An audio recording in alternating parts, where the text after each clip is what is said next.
On the night of November 1st, 2025, lasers swept across the faces of the pyramids of Giza.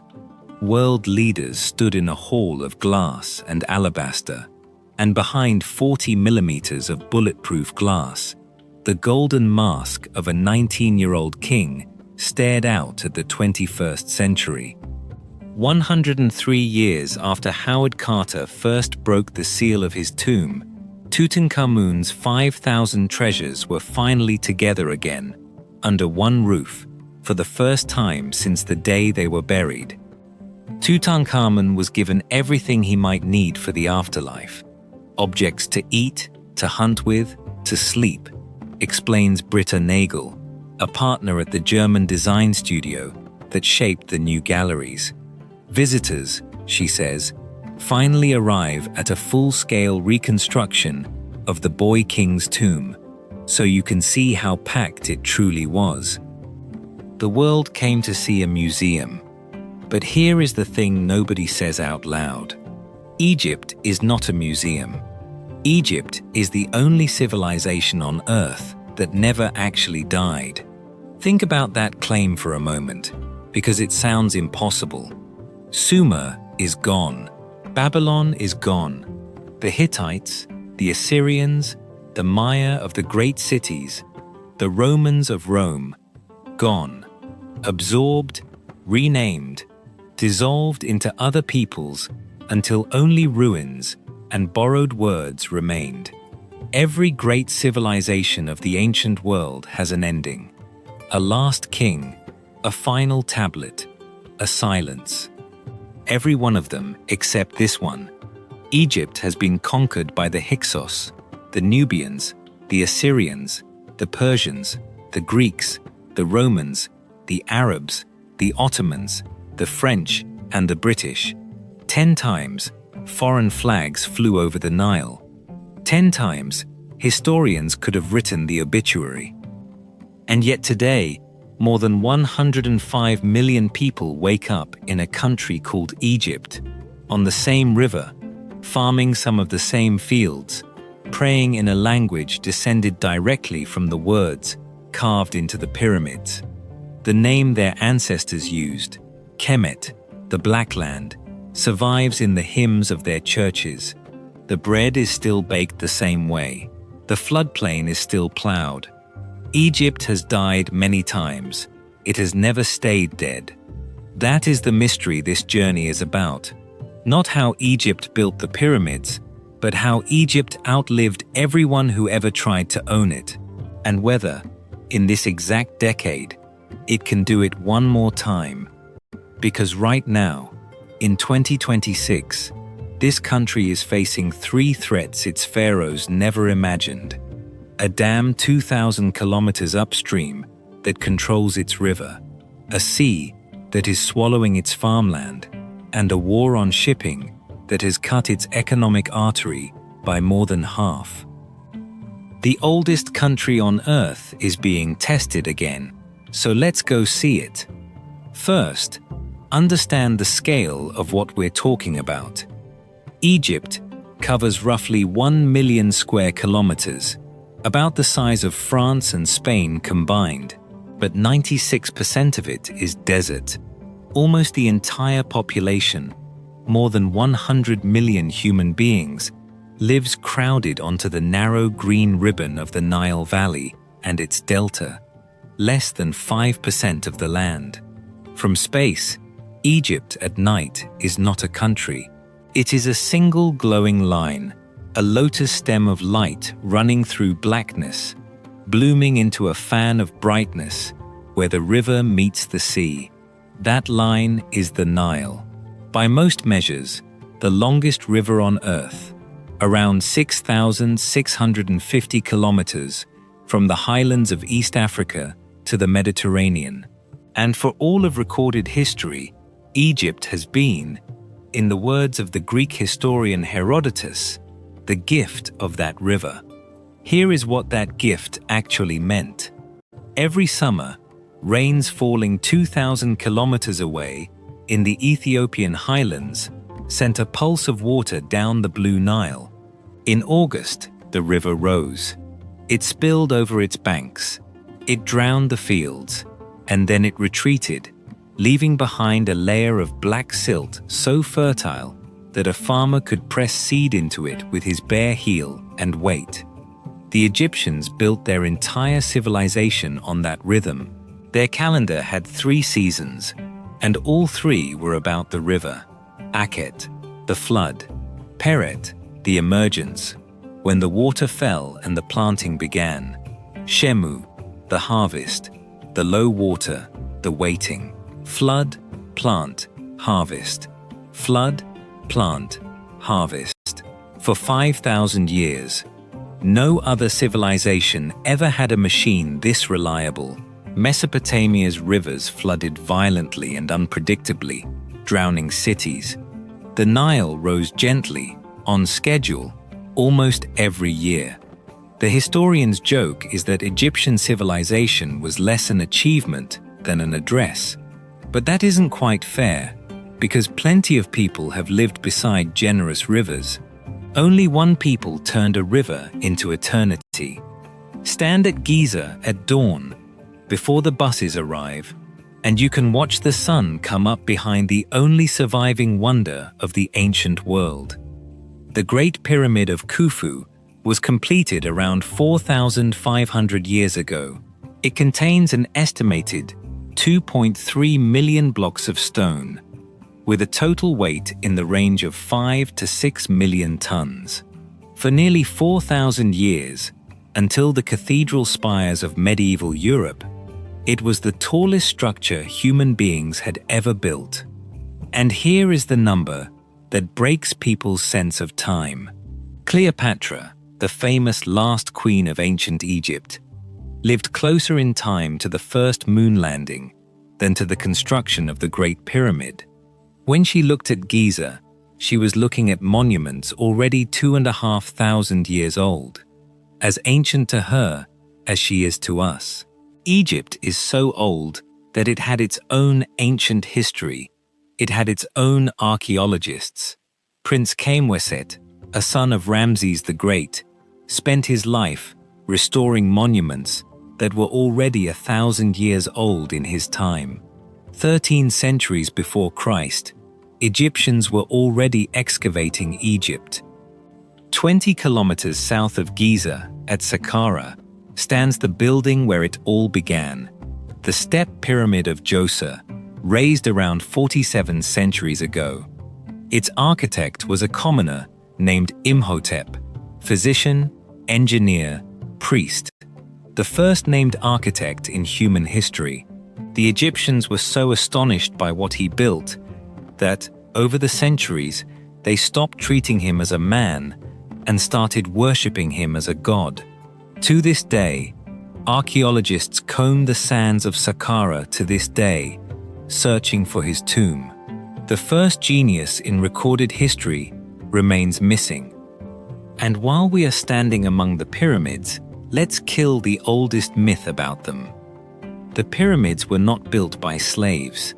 That story comes from Hollywood and from Herodotus, writing 2,000 years after the fact. The archaeology tells a different story. In the 1990s, excavators uncovered the lost city of the pyramid builders on the Giza Plateau itself. Barracks, bakeries, breweries, and the graves of the workers, buried with honor in the shadow of the monument they raised. The evidence points to rotating crews of ordinary Egyptians, thousands at a time, many of them farmers working during the flood season when their fields were underwater anyway, paid in bread, beer, and grain, and by some readings, in something like pride. We know this partly because they signed their work. Deep inside the Great Pyramid, in chambers no visitor was ever meant to see, work gangs left painted graffiti with their team names. One gang called itself, roughly translated, the Friends of Khufu. Another crew, working on a later pyramid, styled themselves the Drunkards of Menkaure. 4,500 years ago, construction crews were trash-talking each other in red ochre on the ceiling of eternity. The pyramids are not monuments to whips, They are monuments to organization, to a state that could feed, house, direct, and inspire tens of thousands of people on a single project for 2 decades. The pyramid is the paperwork made visible. Egypt's first great invention was not stone cutting, it was the state itself. And why did they build like this at all? Because of an idea, maybe the single most consequential idea in Egyptian history. The Egyptians looked at death and refused its terms. They believed a person was not one thing, but several: a body, a name, a shadow, a life force called the Ka, a soul called the Ba, and that if the body could be preserved, the rest could go on. So they turned preservation into a science and a sacrament. Over roughly 70 days, embalmers removed the organs and sealed them in jars under the protection of gods. The brain was drawn out and discarded. The Egyptians, who invented so much, believed the heart did the thinking. The body was dried in natron salt, perfumed, and wrapped in hundreds of meters of linen with amulets folded between the layers, a scarab of green stone placed over the heart so it would not testify against its owner at the final judgment, because there was a final judgment. In the Hall of Two Truths, the heart of the dead was weighed on a scale against a single feather, the feather of Ma'at, goddess of truth and cosmic order. A heart heavy with wrongdoing was devoured by a waiting monster, and the person simply ceased to exist. A heart in balance passed on to the field of reeds, which was not some abstract cloud kingdom, but Egypt itself, perfected. The same river, the same fields, the same harvest, forever, without pain. Sit with that for a second. Other civilizations dreamed of escaping this world after death. The Egyptians' deepest wish was to keep it. Their heaven was their home address. A people who loved their land so much that even their afterlife was simply more of it. Perhaps it should not surprise us that they never agreed to leave. But before there were pyramids, before there was even a river, there was an ocean.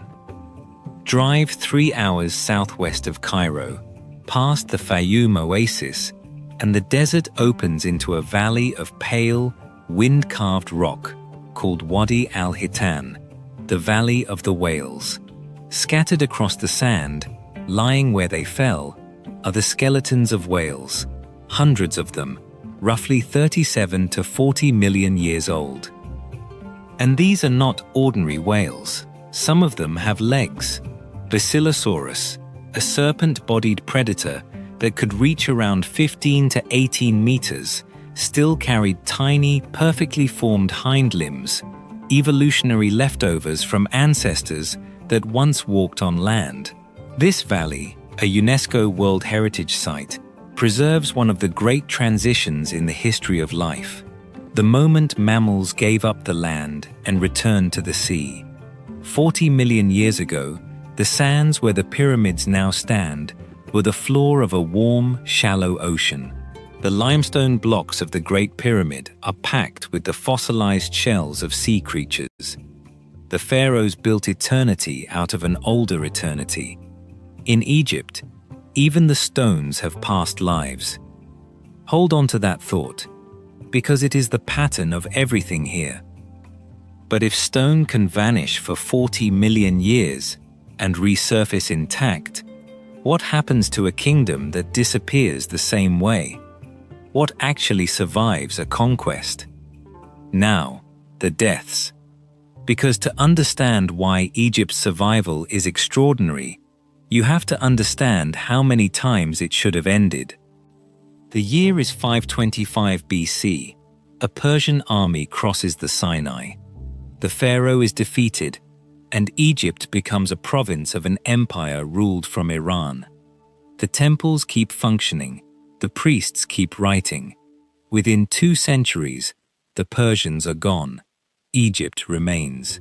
The year is 332 BC. Alexander the Great arrives. and Egypt doesn't even fight him. The priests crown the Macedonian conqueror as pharaoh.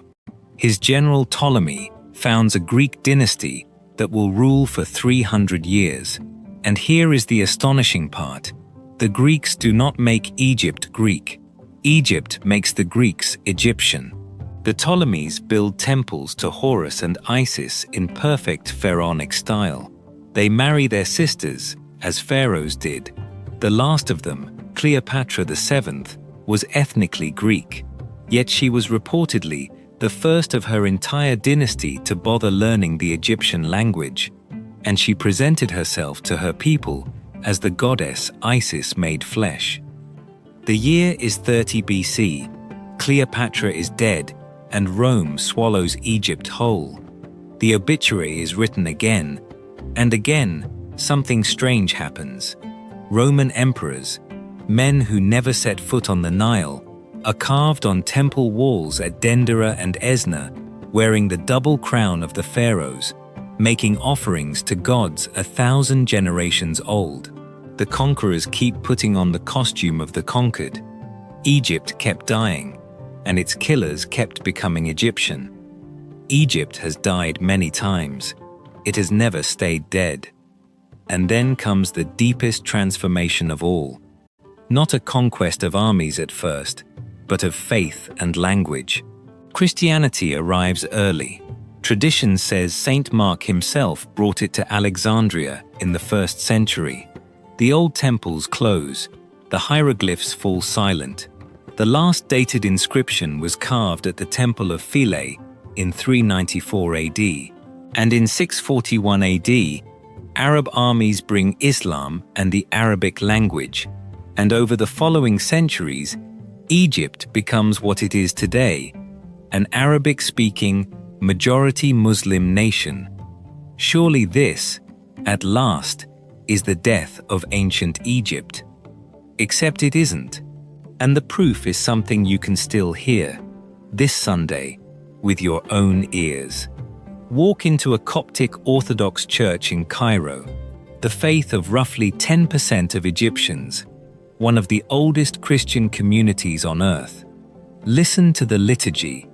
The chanting language is Coptic, the final stage of the ancient Egyptian language, the direct descendant of the words of the pyramid builders, written in a modified Greek alphabet. It has no native speakers left. It faded as a street language during the Middle Ages, and today, only a number of priests can be called fluent. But it never went silent. Every week, in churches from Alexandria to Aswan, the language of the pharaohs rises in song to God. And that surviving thread did something almost miraculous. When the Rosetta Stone was found, in 1799, no one on earth had read a hieroglyph in 14 centuries. It was knowledge of Coptic, the living fossil, the language that refused to die, that gave Jean-François Champollion the key. In 1822, using the words of Egypt's church to unlock the words of Egypt's tombs, he cracked the code. The civilization had preserved, inside itself, the instructions for its own resurrection. If you want to feel the sheer weight of what survived, take the night train south, 650 kilometers up the river, to Luxor, the city the Greeks called Thebes, and the ancient Egyptians called simply Waset, the city of the scepter. Roughly a third of the world's known ancient monuments are said to stand in and around this one provincial town. Locals will tell you, with a shrug, that you cannot dig a foundation here without calling an archaeologist. On the east bank, where the sun rises, stands Karnak, not a temple, but a universe of temples, built and rebuilt by some 30 dynasties over around 2,000 years. Its great hypostyle hall is one of the most overwhelming rooms ever constructed. 134 columns, the tallest of them over 20 meters high, and so thick that it is said dozens of people could stand together on a single capital. Walk through it at first light, when the columns lean out of the shadows like a stone forest, and you understand that this was the point. You were meant to feel like this, small and grateful, and certain that whatever built this could not possibly end. Once a year, in the great festival of Opet, the god Amun sailed in a golden bark from Karnak down the avenue to Luxor temple, 3 kilometers of road lined with hundreds of sphinxes. That avenue spent centuries buried under the modern city. Egypt spent decades excavating it, and in November 2021 reopened it in a night of pageantry, with costumed rowers and choirs tracing the god's ancient route past crowds with smartphones. A road processed for 2,000 years, silent for 1,500 more, now walked again. In Luxor, even the streets get resurrected. Then cross the river to the west bank, the side of the setting sun, the side of the dead. Behind the cliffs lies a sun-hammered canyon where, for around 500 years, the new kingdom hid its kings. The Valley of the Kings. More than 60 tombs cut deep into the rock, their corridors painted with star maps and spells to guide a pharaoh through the 12 hours of the night. Here is Ramses the Great. Here is Seti I, in a tomb so beautiful early travelers wept. Here, in a modest tomb under a workman's hut, was Tutankhamun, protected for 32 centuries by the debris of later construction, waiting for a stubborn archaeologist and a patient patron with 1 season of funding left. And here, above the valley, is one more story the stones insist on telling. The most striking monument on the west bank is a terraced temple rising out of the cliffs at Deir el-Bahari, and it belongs not to a king, but to a woman. Hatshepsut took the throne around 3,500 years ago and ruled as pharaoh, full regalia, false beard and all, presiding over roughly 2 decades of peace, trade expeditions, and colossal building. After her death, her successor's regime tried to delete her images chiseled out, her name hacked from the walls, her statues smashed and dumped in a quarry. It was one of history's most thorough cancellations. It failed. Archaeologists pieced the statues back together. The erased queen now stands in museums on 2 continents, more famous than the men who erased her. In Egypt, even oblivion doesn't stick. Somewhere in the sand near your feet, if you stand in the desert long enough, you will see the creature the ancient Egyptians chose as the symbol of all this. A scarab beetle, small, black, unglamorous. It gathers dung, waste, death, the leftovers of the world, rolls it into a perfect sphere and pushes it across the sand. The Egyptians watched this humble insect and saw the god Khepri pushing the sun across the sky each morning. They saw new life hatching out of what everything else had discarded. They carved the scarab onto tombs, onto jewelry, onto the chests of mummies, millions of times over thousands of years. The beetle that rolls the sun, a creature that makes tomorrow out of what the world throws away. There is no better emblem for this country. Remember the scarab. We will meet it again. But does that pattern hold once Egypt itself stops being pharaonic, once the temples close and a new faith and a new language arrive? Or does the story finally end there? Now, a confession this documentary owes you, because there is a lazy version of Egypt's story, the version that treats everything after the pharaohs as a long footnote, and it is wrong. The Islamic centuries were not Egypt's afterlife. They were another one of its lives. In 641 AD, Arab armies founded a garrison town beside the Nile.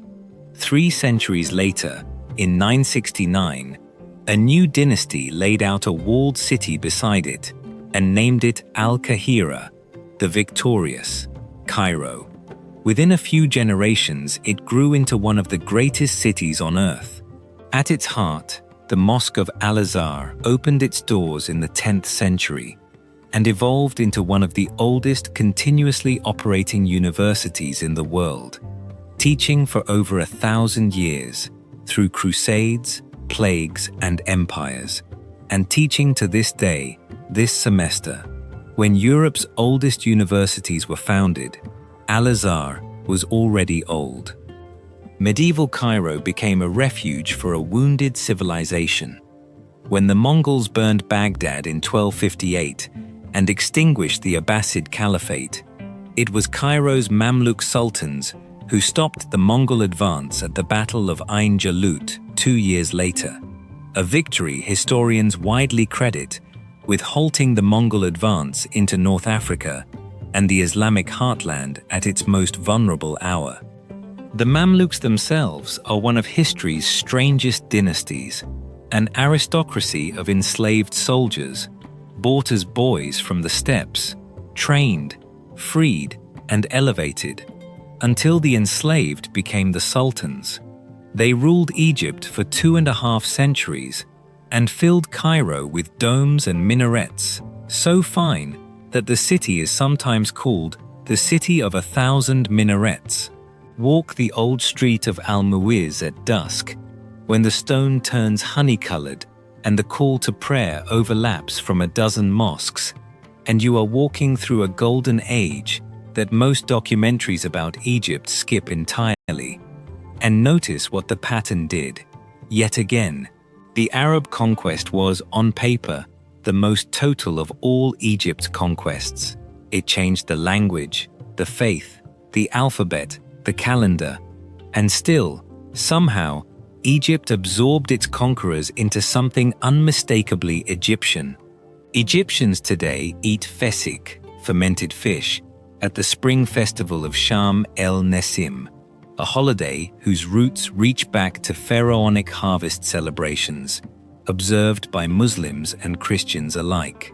The same families who fast in Ramadan crack painted eggs in spring as their ancestors did under the pharaohs. 5,000 years of habits, quietly outlasting every official religion assigned to them. Egypt has died many times. It has never stayed dead. Before we return to the river, one detour, 560 kilometers west of Cairo, across a void of sand and mirage, to a place that shows what survival looks like at its most extreme. The oasis of Siwa sits alone near the Libyan border, a splash of 300,000 date palms and salt lakes so dense with minerals that swimmers float like corks, their water shading from turquoise to rose. Siwa was so remote that it kept its own language, Siwi, a Berber tongue, not Arabic, and its own customs into the 21st century. Its mud-brick fortress town, Shali, built from a salt and clay material called kershef, stood for around 8 centuries until rare heavy rains literally began melting it, a castle dissolved by weather. And it was to this pinprick of green, in 331 BC, that Alexander the Great made one of the strangest journeys of his life. Fresh from taking Egypt without a battle, the most powerful man in the world turned away from his armies and trekked for days across the open desert to ask a question. The oracle of Amun at Siwa was among the most revered in the ancient world, and whatever the priests told Alexander inside that small temple, he emerged calling himself the son of the god. He carried Siwa's answer for the rest of his short life. Ancient sources say he wished to be buried in Egypt. The ruins of the oracle's temple stand there today, on a rock above the palms, roofless under an enormous sky, keeping the conversation to itself. That is Egypt's deep gravity. Even the man who conquered everything came here to find out who he was.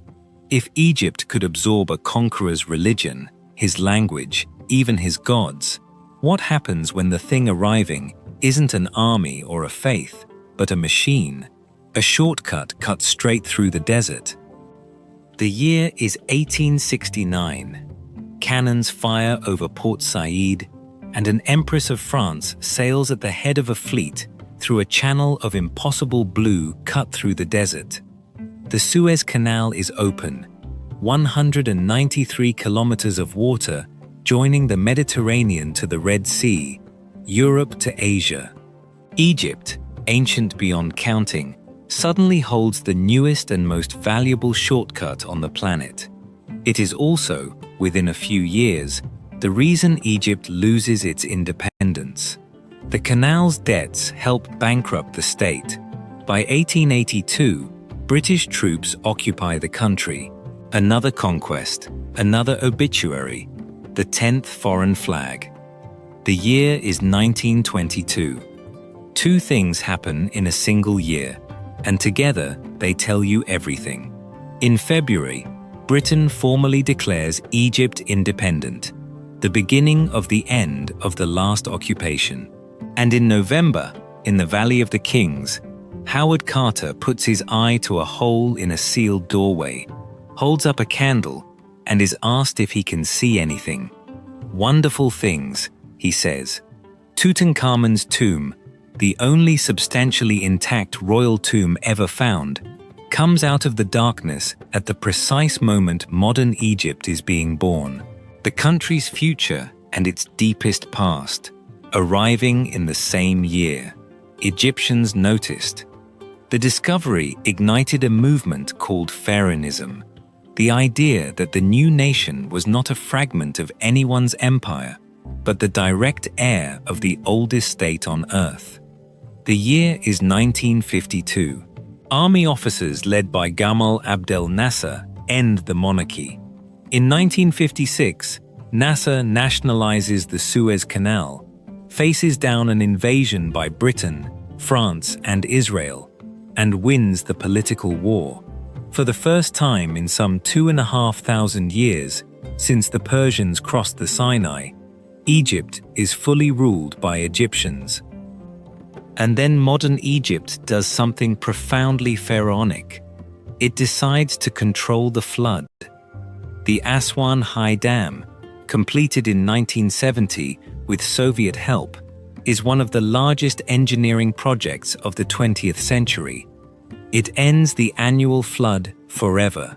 Behind it rises Lake Nasser, one of the largest man-made lakes on Earth, 500 kilometers long. The dam gives Egypt electricity, year-round irrigation, protection from drought and deluge alike. The rhythm that governed 5,000 years, Akhet, Peret, Shemu, stops. The river becomes a machine with a valve. But the rising lake is about to drown something irreplaceable. Abu Simbel, the twin temples Ramses the Great carved into a mountainside 3,200 years earlier, guarded by 4-seated colossi 20 meters tall. What happens next is one of the great rescue stories of the modern age.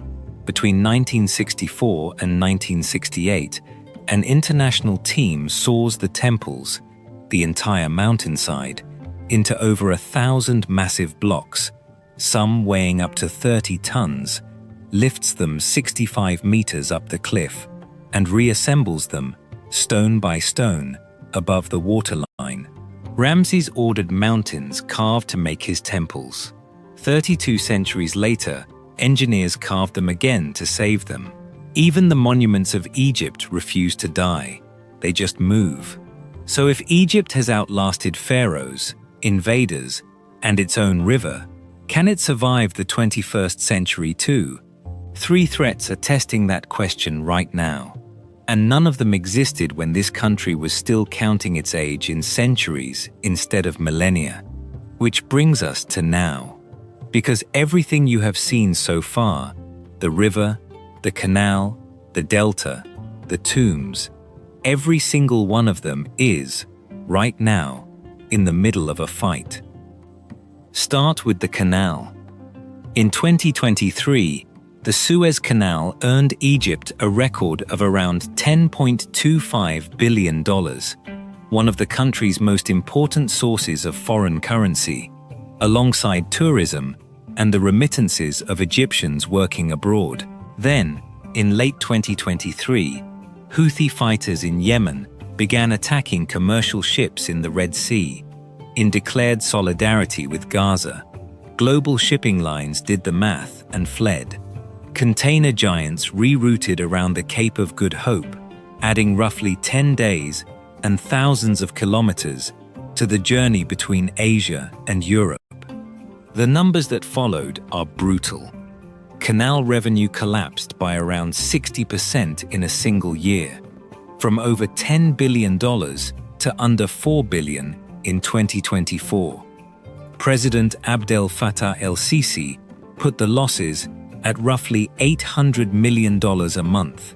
And on July 4, 2026, 3 days ago, as this is written, Egypt's foreign minister, Badr Abdelati, stated that the cumulative loss from the disruption has now reached approximately $10.5 billion. $10.5 billion drained from a country already carrying heavy foreign debt, already leaning on an $8 billion IMF program, already recovering from inflation that peaked near 38% in 2023, and a currency that lost most of its value in a few years. The world's shortcuts are only valuable when the world feels safe, and the waters south of Suez, in this decade, do not feel safe. Here is the historical rhyme. The canal has been closed by war before. After 1967, it stayed shut for 8 years, with a fleet of ships trapped inside so long their crews formed their own postal system. In 2021, a single wedged container ship, the Ever Given, blocked it for 6 days and froze an estimated $10 billion of trade per day. Egypt's geography has always been its fortune and its hostage.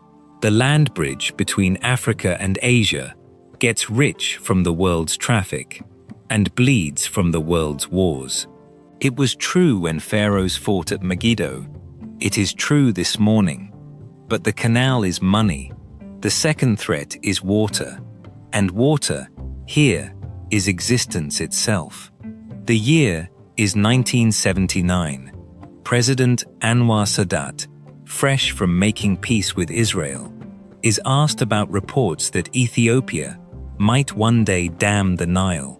His answer enters history.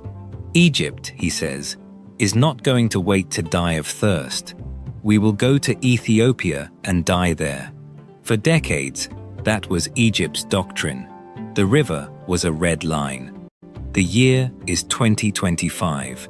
On September 9th, in the highlands of Benishangul Gumuz, 14 kilometers from the Sudanese border, Ethiopia's Prime Minister, Abiy Ahmed, cuts the ribbon on the Grand Ethiopian Renaissance Dam.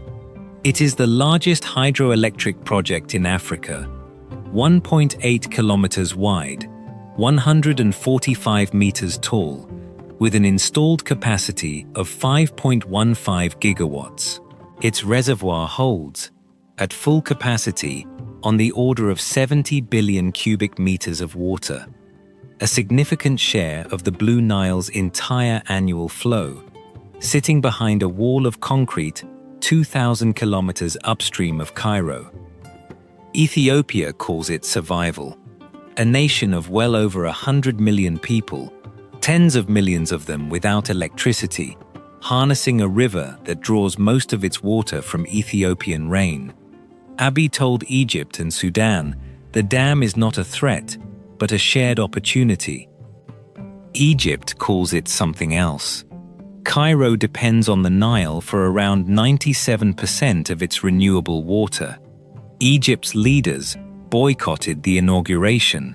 Its foreign minister called the dam's unilateral operation illegal and wrote to the United Nations Security Council the same day, after more than a decade of negotiations, through Washington, the African Union, the World Bank, there is still no binding agreement on how the dam will be run, especially in the years that matter most, the drought years, and when unusual floods hit parts of Egypt and Sudan in October 2025, Cairo blamed water releases from the dam, while Ethiopia blamed record rains.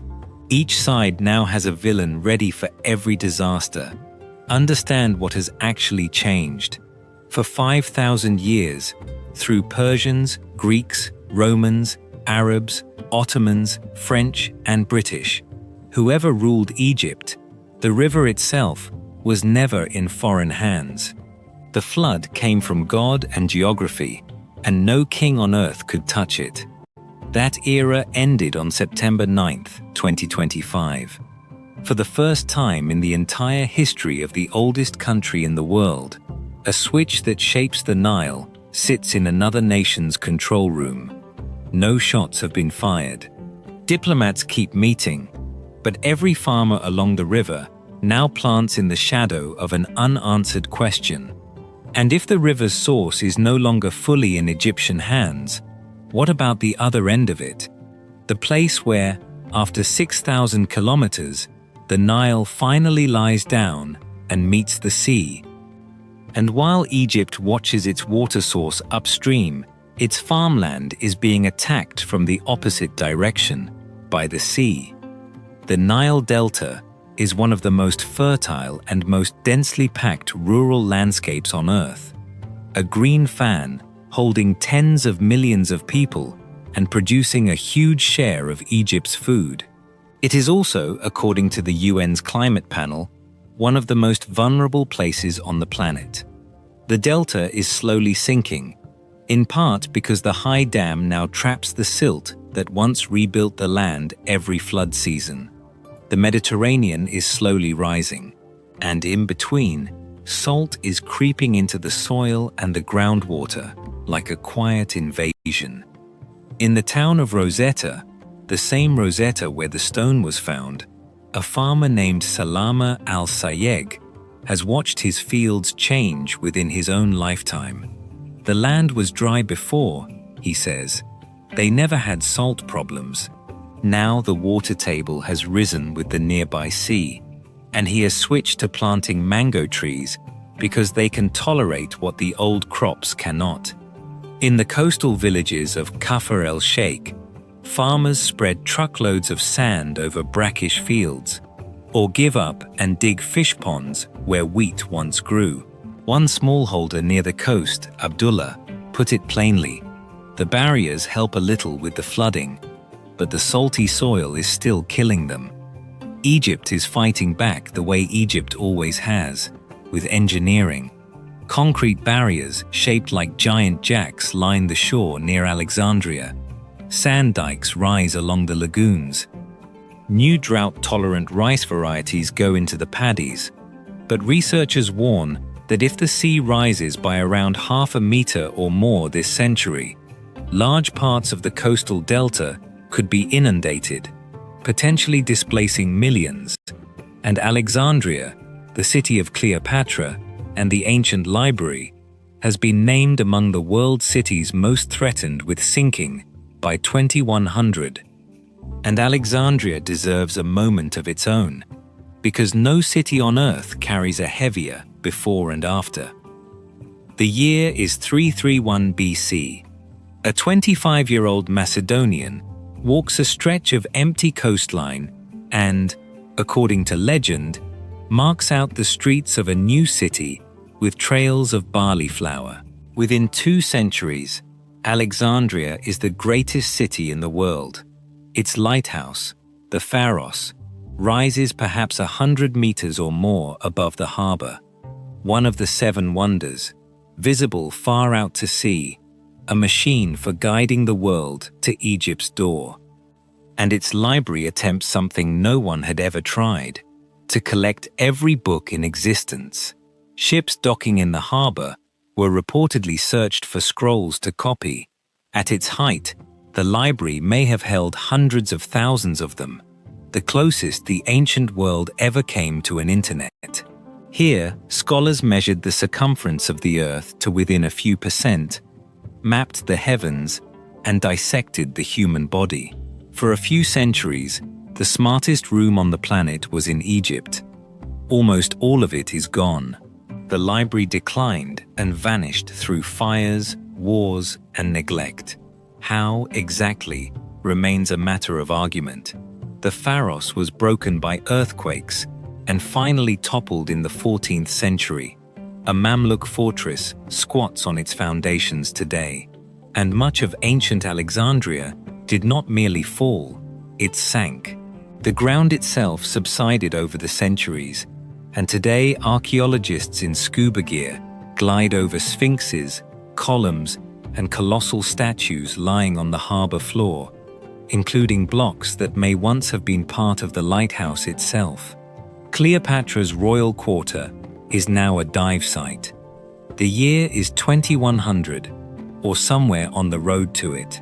Modern Alexandria is a metropolis of millions pressed against a rising sea, its corniche guarded by lines of concrete blocks, its foundations gnawed by intruding salt water.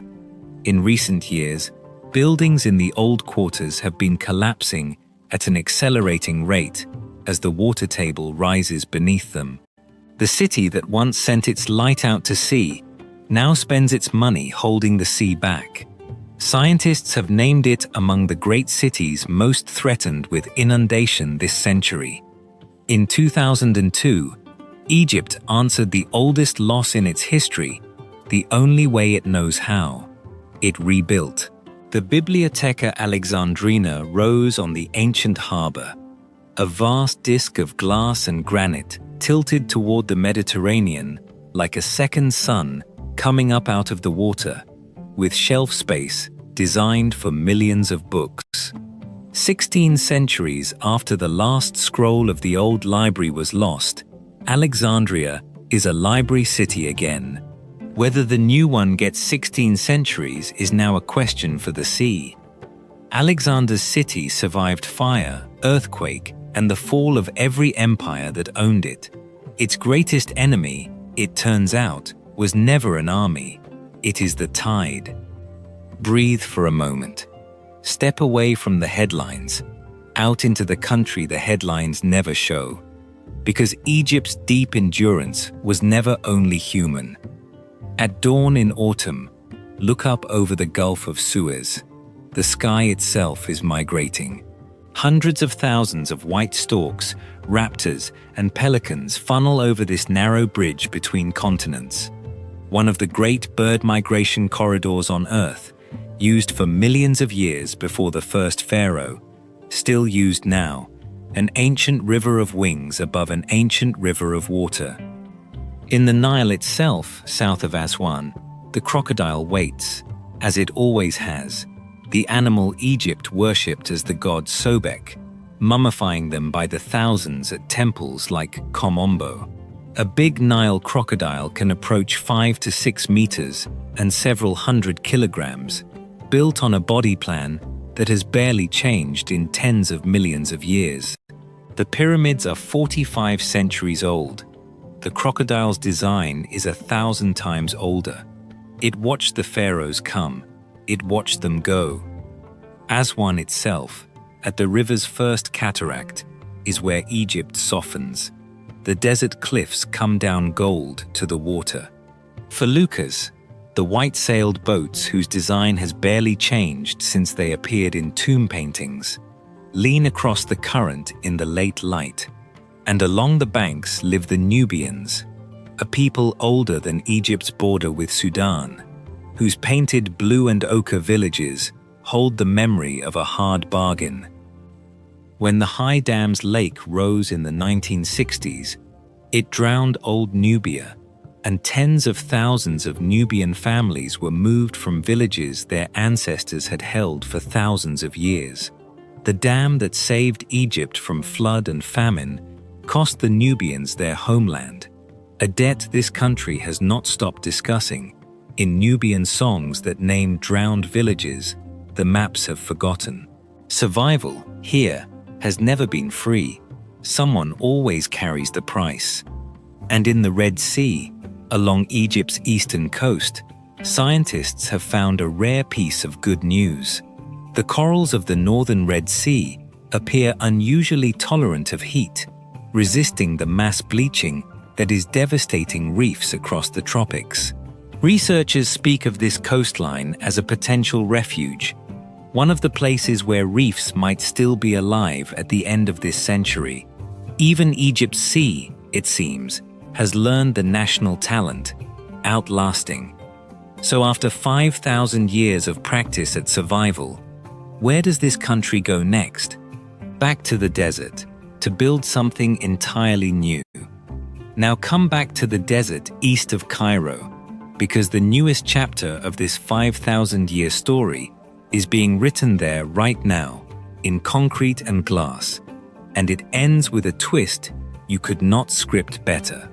45 kilometers east of Cairo, on 700 square kilometers of former emptiness, an area larger than Singapore, Egypt has been building an entirely new capital city since 2016. The government district is already working. Dozens of ministries and tens of thousands of civil servants have moved in. At its heart rises the iconic tower, 385 meters, the tallest building in Africa. Nearby stand one of the largest mosques on the continent and the biggest cathedral in the Middle East, a 93,000-seat stadium, a monorail line gliding in from Cairo. Supporters call it the future, a smart city to relieve a Cairo bursting with over 20 million people. Critics call it something else, a fortress of power moved safely away from the crowds of Tahrir Square, a luxury project in a country squeezed by debt, its vast boulevards patrolled by thousands of cameras, its apartments priced far beyond the workers who built them. Both things can be true. Pharaohs, too, built staggering monuments in the desert while farmers counted grains. This country has never seen a contradiction between eternity and inequality. For years, the city had no real name. It was simply the new administrative capital. Then, on November 8, 2025, it was officially renamed the new capital. And in February 2026, a draft law went before Parliament proposing to rename it once more. The proposed name is Memphis.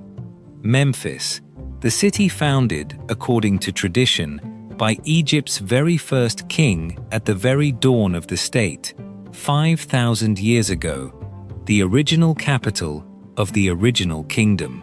If the law passes, the newest capital city on earth will carry the name of the oldest. 50 centuries of history, closing into a perfect circle in the desert east of Cairo. Whatever you think of the project, you have to admit, no other country could even attempt that sentence. Egypt has died many times. It has never stayed dead, and the past is not finished surfacing. On February 18, 2025, Egypt announced the discovery of the tomb of Pharaoh Thutmose II, west of Luxor, the first tomb of a new kingdom pharaoh found since Tutankhamun's in 1922. It had waited under flood debris for 3,500 years, until a British-Egyptian team, led by Piers Litherland, crawled through a passage barely wide enough for a human body and looked up at a ceiling of yellow stars on blue, the sky painted for kings alone. Litherland later described stumbling out and simply bursting into tears. His team believes a second tomb, possibly intact, may yet be hidden nearby under a man-made mound of rubble. Somewhere under that debris, there may be another 1922 waiting. And if you want a single image of how this country treats its past, rewind to one night in April 2021, the night Cairo shut down its streets for 22 dead kings. They called it the Pharaoh's Golden Parade. 22 royal mummies, among them Ramses the Great himself and Hatshepsut, the queen they once tried to erase, were moved from the old Egyptian museum on Tahrir Square to a new home across the city. Each monarch traveled in a custom black and gold vehicle fitted with shock absorbers, sealed in a nitrogen capsule, escorted by a mounted honor guard, in strict order of reign. The whole route lit and broadcast live around the world, while an orchestra performed hymns whose lyrics were drawn from ancient texts, sung in the ancient language itself. A 21-gun salute greeted them at the other end, the salute reserved for heads of state. Stop and consider what actually happened that night. A modern republic gave a state funeral procession with full military honors to rulers who died more than 3,000 years ago. No other country on earth would even think of it. In most places, the Pyramid Age past is a subject. In Egypt, it is a family member. The kings were not being transported. They were being escorted home by their own people, 33 centuries late and right on time. That same year's momentum carried on to the moment we began with, when the Grand Egyptian Museum fully opened its doors to the public on November 4, 2025, a billion-dollar building 2 decades in the making, the largest museum on Earth devoted to a single civilization. Nearly 19,000 visitors a day poured in during the first week. They filed past the 83-ton granite colossus of Ramses the Great in the atrium and climbed the grand staircase to a window framing the pyramids themselves. Tourism, battered by revolution, pandemic, and regional war, is being rebuilt on the oldest foundation the country has. The simple fact that no place on Earth has more past per square meter. An Egyptian art advisor named Mai Eldib admitted she had been a skeptic of the whole grand project, and then called herself totally converted. A century after pharaohism, the pattern holds. Whenever modern Egypt wavers, it reaches down, and ancient Egypt is always there, load-bearing, inexhaustible, the one natural resource that never runs out. So stand back now, all the way back. 40 million years ago, this land was an ocean, and whales with legs died in its shallows. The ocean vanished. The whales remained, waiting in stone. 5,000 years ago, a kingdom rose on a river and made a bet no one else has ever won, a bet on permanence itself. Everyone who came to bury it ended up carved on its temple walls, wearing its crown. And this morning, somewhere in the delta near Rosetta, Salama al-Sayeg is walking the rows of mango trees he planted against the salt.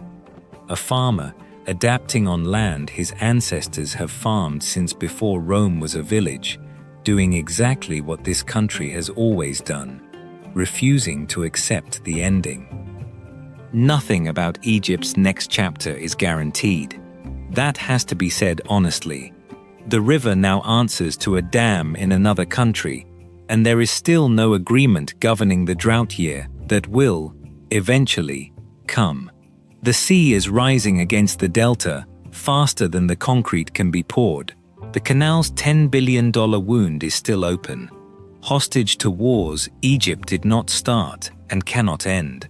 105 million people are being asked to do what no civilization has ever done: survive a 6th millennium. No one can promise they will, but no one has ever gotten rich betting against them. Because out in the desert, past the last road, the scarab is there, gathering what the world has thrown away, rolling its small sun across the sand, exactly as it did when the pyramid builders looked down and saw a god. The beetle that rolls the sun, the country that makes tomorrow out of what everything else discards. The light fades over Giza, the last tour bus pulls away, and in the long shadow of the pyramids, the oldest country on Earth quietly begins another day of its 5,001st year. If this journey moved you, consider subscribing There's a whole world left to see. See you on the next road.